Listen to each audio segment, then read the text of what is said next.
تحفة، مش هتنساه. وكمان اللون الأحمر اللي أنتم شايفينه للمحشي ده هاقول لكم إزاي، وأسرار التسوية، وإزاي ما يبقاش ني، وإزاي ما يبقاش معجن معاكِ، وفوق ده كله بقى خلطة كده ضرب نار. يالّا بينا ندخل على الفيديو كده ونسمي الله ونشوف هنعمل إيه.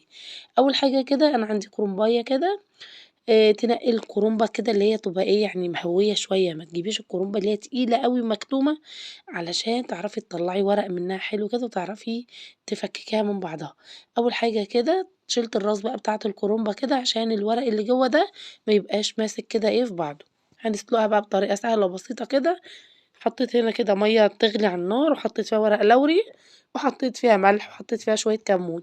والكمون بقى عشان الغازات، وورق اللوري بيدّيها طعم حلو أوي. تمام كده.